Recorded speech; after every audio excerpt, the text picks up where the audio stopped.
Bu Vera akan mengajarkan kompetensi menjelaskan cara menjaga organ tubuh dengan benar. Bu Vera ingin menerapkan penggunaan teknologi agar siswa lebih mudah memahami materi. Kira-kira teknologi yang lebih efektif yang mana? Tadi kita sudah mengatakan ya, kalau ada pilihan media pembelajaran atau apapun atau sumber belajar yang berupa teknologi, maka harus bisa memberikan pengalaman nyata untuk peserta didik. Kemudian reality ya, realitasnya ada gitu ya. Kita lihat opsi A, memberikan materi dengan bentuk audio. Kalau audio saja itu saya kira kurang gitu ya. Audio visual saja juga kurang. Harus bisa memberikan pengalaman yang sangat banyak. Kalau audio kan hanya pendengaran ya. Yang B juga bentuknya audio. Tidak mungkin ya. Yang C aplikasi kuis daring. Padahal di situ konsepnya adalah menjelaskan. Jadi cara menjaga organ tubuh tidak mungkin kita gunakan aplikasi kuis daring seperti Quizizz atau interaktif lain, tidak mungkin itu ya. Yang D menyediakan video animasi tentang cara merawat organ pernafasan manusia. Video animasi sangat bagus itu ya, sesuai dengan hal konkret ya, hal nyata yang dialami oleh peserta didik kan masuk di situ, memberikan pengalaman belajar yang banyak. Audio juga, visual juga, gerak di situ ada gitu ya, dan cocok dengan tujuan pembelajarannya adalah merawat organ pernapasan. Ini good, yang D ini bagus. D menyiapkan video pembelajaran juga bagus, tapi di situ tentang jenis organ pernapasan, tidak cocok dengan tujuan pembelajaran. Dan tujuan pembelajaran cara menjaga organ tubuh gitu ya. Maka jawaban D ini paling tepat. Bu Dewi akan memberikan materi tentang pertumbuhan kepada peserta didik kelas 5 SD. Beberapa peserta didik memiliki latar belakang pertanian, sementara yang lain akrab dengan tumbuhan hias. Kira-kira bagaimana cara Bu Dewi menyajikan materi? Nah, kalau ada pertanyaan seperti ini harus bisa mengintegrasikan antara dua latar belakang itu, yaitu pertama pertanian, yang kedua lingkungan belajarnya adalah akrab dengan tumbuhan hias. Kita lihat opsi A, fokus hanya pada tumbuhan pertanian, tidak bisa. Yang tanaman hias bagaimana? Kan pembelajaran diferensiasi harus melibatkan banyak hal itu ya, supaya semuanya mendapatkan pengalaman belajar itu. Yang B memberikan penjelasan tentang tumbuhan dan beragam klasifikasinya. Ini hanya memberikan penjelasan juga tidak mungkin. Menyajikan informasi tentang tumbuhan hias saja tidak bisa. Mengaitkan konsep tumbuhan dan perannya dalam pertanian dan tumbuhan hias, good. Yang D ini sudah mengintegrasikan antara berbagai latar belakang ya. Oke, kita mulai dari nomor 1. Pertanyaannya panjang sekali, saya langsung aja ke utamanya ya. Untuk mengembangkan kreativitas peserta didik, langkah pembelajaran apa yang perlu ditambahkan? Itu sudah saya buat hitam ya. Jadi kalau teman-teman nanti diminta untuk menentukan langkah kreatif atau mengembangkan kreativitas siswa, langkah apa yang dilakukan, teman-teman lihat kata kerjanya di situ. Yang pertama itu peserta didik diminta untuk membuat peta konsep. Membuat itu berarti kreatif.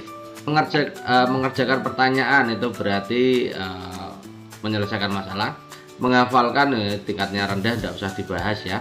Membuat denah itu juga kreatif. Mengaitkan hal-hal penting itu kognitif ya, tidak kreatif ya.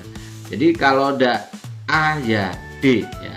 Kalau teman-teman lihat itu pada awal pembelajaran membuat peta konsep itu berarti belum sampai ke tahap pembelajaran ya. Harusnya yang paling bagus adalah yang D, membuat denah sederhana. Jadi jawaban terbaiknya pasti di opsi D. Ini jawaban paling tepat gitu ya teman-teman ya. Oke, next berikutnya Pak Kevin sedang mendampingi peserta didik kelas 2 belajar untuk elemen memirsa.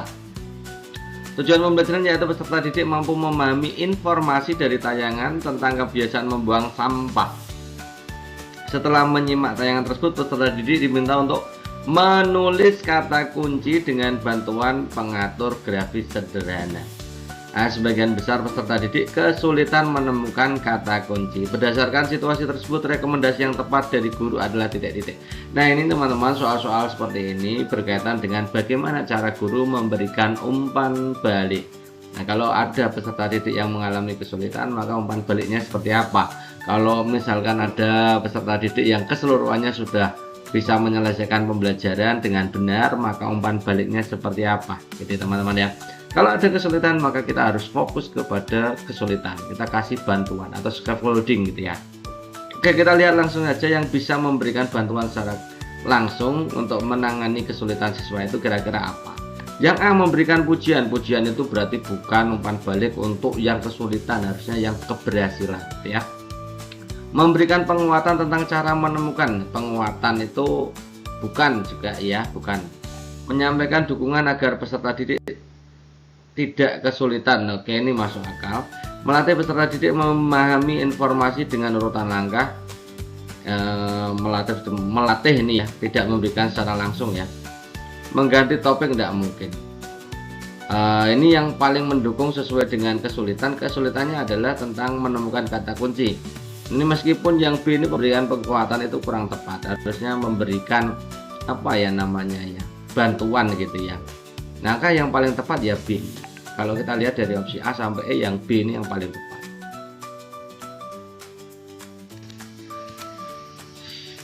Dalam konteks pembelajaran matematika, guru mengidentifikasi strategi pengejaran yang efektif untuk mendukung pengembangan kemampuan numerasi.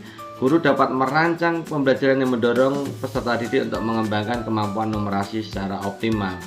Nah, terdapat cara belajar yang efektif mengembangkan kemampuan numerasi. Kira-kira yang mana? Kemampuan numerasi itu adalah kemampuan memahami proses berhitung, memahami menggunakan konsep berhitung atau matematis dalam kehidupan nyata. Itu namanya kemampuan numerasi. Saya ulangi, kemampuan siswa dalam menerapkan konsep matematis dalam kehidupan nyata itu namanya kemampuan numerasi gitu ya.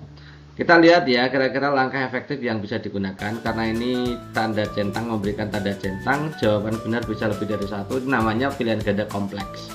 Biasanya untuk pilihan ganda kompleks itu tanda centangnya 2 gitu ya, biasanya ya 2 atau 3, tapi jarang 3 ya, 2 lah intinya. Maka nanti teman-teman jangan sampai memilih itu 4-4-nya dicentang semua, itu biasanya salah. Kita sudah memberikan apa namanya itu ilustrasi seperti ini pada pertemuan-pertemuan sebelumnya. Ini jawabannya kalau tanda centang itu 2 atau 3. 3 jarang, 1 juga jarang. Tidak menutup kemungkinan, tapi kita ambil jalan amannya aja. Kita pilih 2 yang terbaik gitu ya. Yang A, mengabaikan kesulitan peserta didik, tidak mungkin. Yang B, membatasi variasi soal numerasi yang diberikan kepada peserta didik, tidak mungkin juga. Yang C, menggunakan strategi pendekatan yang sesuai dengan karakteristik peserta didik, yes. Ini ya, penggunaan strategi kita centang. Meminimalisir perhatian terhadap kondisi dan kebutuhan peserta didik, tidak mungkin. Menggunakan berbagai sumber kontekstual tentang numerasi, yes. Nah, tenang ya, benar kan? Ada 2 yang dicentangkan sesuai dengan teori ya.